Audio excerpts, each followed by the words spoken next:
পাকিস্তান, নেপাল, ভুটান, চীন, মায়ানমার, এগুলো যদি ওদের ছাড়া চলতে পারে, বাংলাদেশে চলতে পারবে ইনশাআল্লাহ। একটা রাষ্ট্রের সাথে ওদের মিল নেই, প্রত্যেক জায়গায় ওদের সমস্যা। অথচ আমরা মুসলমান, আমাদের আমানত ভারতে। তারা এখন কি করছে দেখছেন? মসজিদ গুলো ভেঙ্গে ভেঙ্গে মন্দির বানাচ্ছে। 500 বছর আগে এখানে মন্দির ছিল। নাফারমান জাতি একটা, এই উগ্রপন্থী হিন্দুরা, এদের ভিডিও গুলো দেখবেন, কত বড় জঙ্গি এরা, তাম দুনিয়ায় ভাইরাল করে দেন।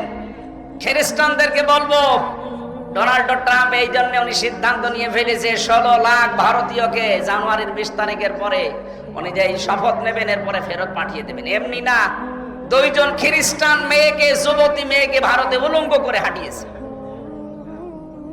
এরা জাতি হিসাবে কলঙ্ক, মানবতার শত্রু এরা। তাম দুনিয়ার কারোর সাথে এদের মিল নেই। এই কথা বলেন না কেন? খ্রিস্টান মেয়েদেরকে আপনি উলঙ্গ করে ঘোরারেল রাস্তায়, ট্রাম্প আপনাদের ছেড়ে দেবে?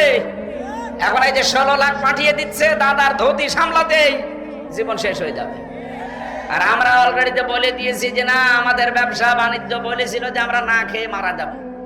পাকিস্তান থেকে, তুরস্ক থেকে, চীন থেকে আমাদের খাবার আল্লাহ পাঠিয়ে দিচ্ছে, ওদের সাথে কিচ্ছু দরকার নেই।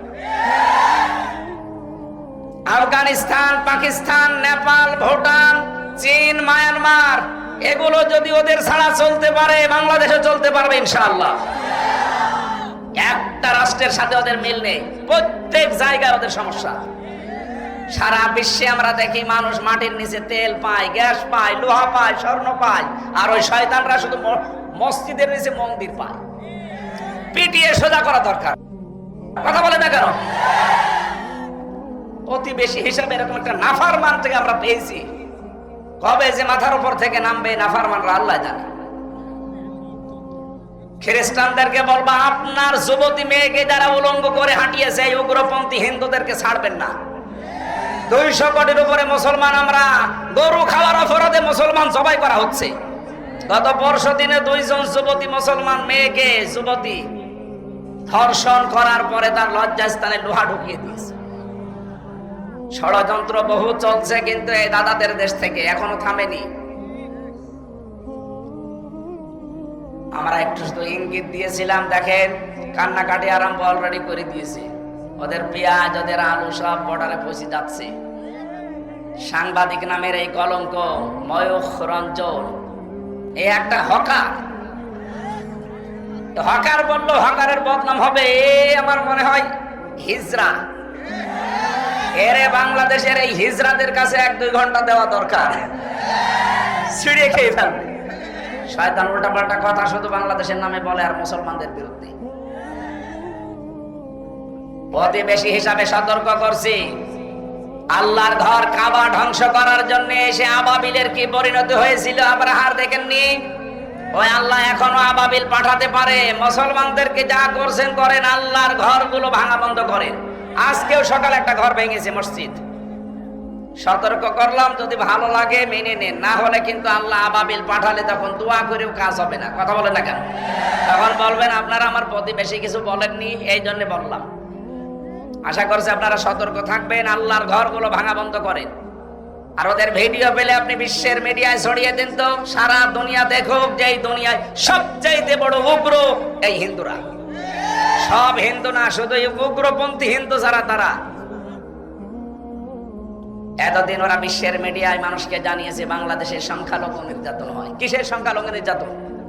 গত পরশু দিন এই যে পঞ্চগড় আর মাগুরা, ঝিনাইদহ, 2 জায়গা থেকে 2টা মেয়ে গেছে ভারতে চিকিৎসার জন্য। সাংবাদিক ওই ময়ূখ রঞ্জনের মতো একজন হকার, মলম বিক্রেতা, ও এসে বলছে, আপনি বলেন যে বাংলাদেশে আপনার মেয়েকে রেপ করা হয়েছে, বাংলাদেশে আর টিকতে পারছি না, এই কারণে আমরা পালিয়ে এসেছি। মেয়েটা একেবারে মানে গরম ভাতে ছাই দিয়েছে। কি বলেন আপনি? আমরা এসেছি আমার মেয়ের হাতের চিকিৎসা করাতে।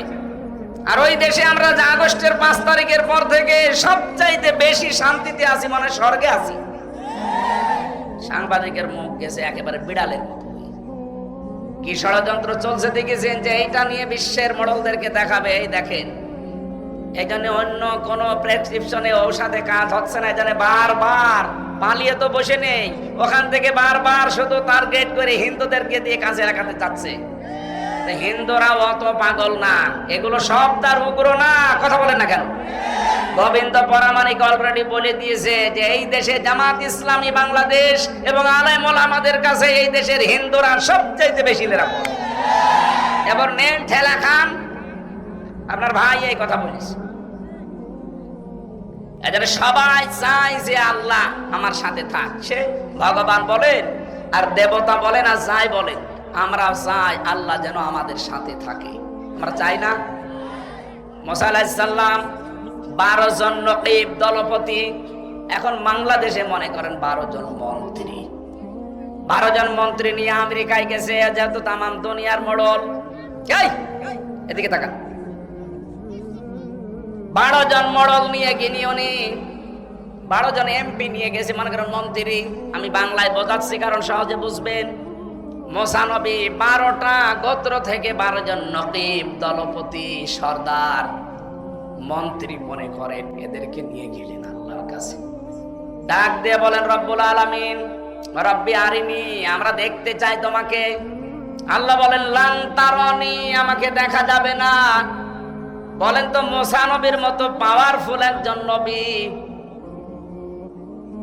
এত বড় নবীকে যদি আল্লাহ লান তারানি বলেন না, কখনো দেখা সম্ভব না। কারণ যে চোখের পাওয়ার আছে, এই পাওয়ার দিয়ে দুনিয়ায় থেকে আমি আল্লাহকে দেখতে পাবে না। অথচ বাংলাদেশে কত ভণ্ড আছে, পীরের নামে কলঙ্ক এগুলো। এই মানুষগুলো নাকি আল্লাহর সাথে সরাসরি দেখা হয়। যদিও আমাদের রাজশাহী, খুলনা এই বিভাগের মানুষগুলো এখনো সতর্ক আছে, কিন্তু এই ঝামেলায় পড়ে আছে চট্টগ্রাম আর সিলেটের মানুষেরা। ওদের তো ঘরে ঘরে পীর, আর সব নাকি আল্লাহর সাথে দেখার কথা হয়। মুসা নবীকে আল্লাহ বলছিলেন তারানি, কখনো সম্ভব না দেখা। নবী যদি না পারে, এরা পারে কি করি? এগুলো সব ভণ্ডামি। এই ভণ্ডামি কথা বিশ্বাস করবেন না। কথা বলছেন? আলহামদুলিল্লাহ, এটা রেকর্ড হচ্ছে বলে বললাম।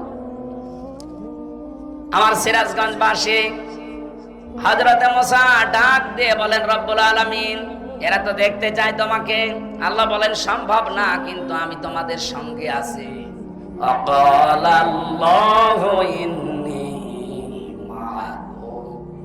অবশ্যই আমি আল্লাহ তোমাদের সঙ্গে আছি, সাথে আছি। 12 জন নকিব দলপতিকে নিজ নিজ এলাকায় যেতে বলো, জনগণকে, এই এলাকার মানুষদেরকে যেন এই কথা জানিয়ে দেয় যে আল্লাহকে দেখতে পারিনি, কিন্তু উনি আমাদের সাথে আছেন, আমাদের সঙ্গে আছেন। যদি আমরা দুনিয়াতে 5টা কাজ করতে পারি, তাহলে এই বাংলাদেশে যেই লোকটা 5টা কাজে আঞ্জাম দিতে পারে, সে যেন মনে করে আল্লাহ আমার সাথে আছে। কথা বলে দেখেন, আমরা চাই না এটা? আল্লাহ যেন আমার সাথে থাক, এটা চাই না। ওয়ালাকাদ আখাযাল্লাহু মিসাক বানি ইসরাঈল, অবশ্যই আমি আল্লাহ, শব্দ শুরুই করেছেন লাকাদ দিয়ে। আমি আল্লাহ নিজে অঙ্গীকার নিয়েছিলাম বানি ইসরাইলের এই 12 জন নকিব থেকে। ওয়াবাসনা মিনহুম 12 নকিবা, আমি নিজে তাদের মধ্যে পাঠিয়ে দিলাম এই 12 জন নকিবকে, আর ঘোষণা দিয়ে জানিয়ে দিলাম, যাও নিজের এলাকায় যাও, জনগণকে এই কথা বলবা যে আল্লাহকে দেখতে পারিনি, কিন্তু আল্লাহ আমাদের সাথে আছে, এই ঘোষণা নিয়ে এসেছি। লাইন অবশ্যই, যদি লামে তাকিদ আর ইন মানে যদি, লাইনা আকামতুমুস সালাতা ওয়া আতাইতুমুস যাকাতা, 1 নম্বরে এলাকায় যদি নামাজ কায়েম করতে পারি আর যদি যাকাত আদায় করতে পারি, ওয়া আমানতুম বিরুসুলি, আর যদি আমরা ঈমান আনতে পারি আল্লাহর রাসূলদের উপরে,